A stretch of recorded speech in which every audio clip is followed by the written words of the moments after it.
এক কোম্পানিতে চাকরি করত এক পিঁপড়ে। সে প্রতিদিন ঠিক 9টায় অফিসে ঢুকত। তারপর কারো সঙ্গে সময় নষ্ট না করে সঙ্গে সঙ্গে কাজে বসে যেত। সে যে পরিমাণ কাজ করত তাতে কোম্পানির উৎপাদন হতো প্রচুর, এবং এর ফলে সে বেশ আনন্দের সঙ্গেই জীবন কাটাচ্ছিল।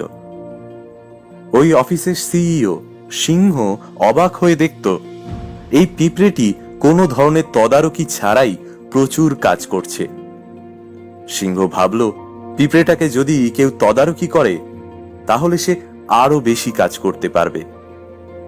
কয়েকদিনের মধ্যেই সিংহ একটি তেলাপোকাকে পিঁপড়ের সুপারভাইজার হিসাবে নিয়োগ দিল। সুপারভাইজার হিসাবে এই তেলাপোকাটি ছিল দীর্ঘদিনের অভিজ্ঞতা, আর সে দুর্দান্ত রিপোর্ট লিখতে পারত। তেলাপোকাটি প্রথমেই সিদ্ধান্ত নিল এই অফিসে একটি অ্যাটেন্ডেন্স সিস্টেম থাকা উচিত। কয়েকদিনের মধ্যেই তেলাপোকার মনে হলো তার একজন সেক্রেটারি দরকার, যে তাকে রিপোর্ট লিখতে সাহায্য করবে।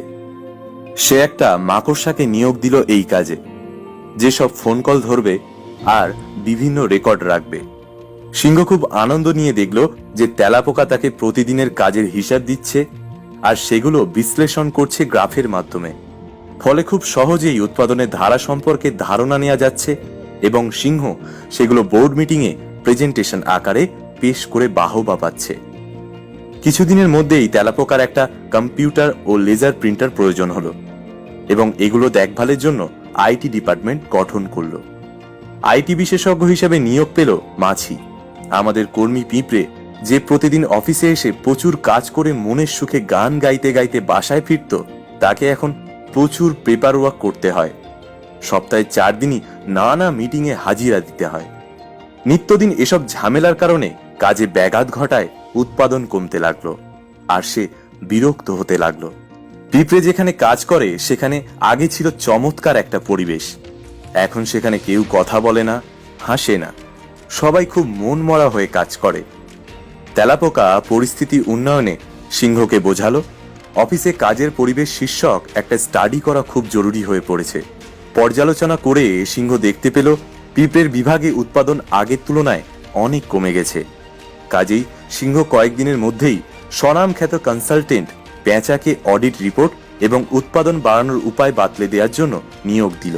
পেঁচা 3 মাস পিঁপড়ের ডিপার্টমেন্ট মনিটর করলো, সবার সঙ্গে 1-to-1 কথা বলল, তারপর বেশ মোটা সোটা একটা রিপোর্ট পেশ করলো সিংহের কাছে। ওই রিপোর্টের সারমর্ম হলো, এই অফিসে প্রয়োজনের তুলনায় কর্মী বেশি, কর্মী ছাঁটাই করা হোক। পরের সপ্তাহে ওই হতভাগ্য পিঁপড়েকে ছাঁটাই করা হলো। আমাদের দেশের বেসরকারি চাকরিজীবীদেরও এই পিঁপড়ের মতোই অবস্থা। সারা বছর ভালো কাজের উপহার হিসাবে দিন শেষে তাদের ছাঁটাই করা হয়। আপনাদের মূল্যবান মতামত আমাদের কমেন্ট বক্সে লিখে জানাবেন। ভিডিওটি ভালো লাগলে শেয়ার করবেন। এরকম ভিডিও নিয়মিত পেতে আমাদের ফেসবুক পেজ অবশ্যই ফলো করে রাখবেন।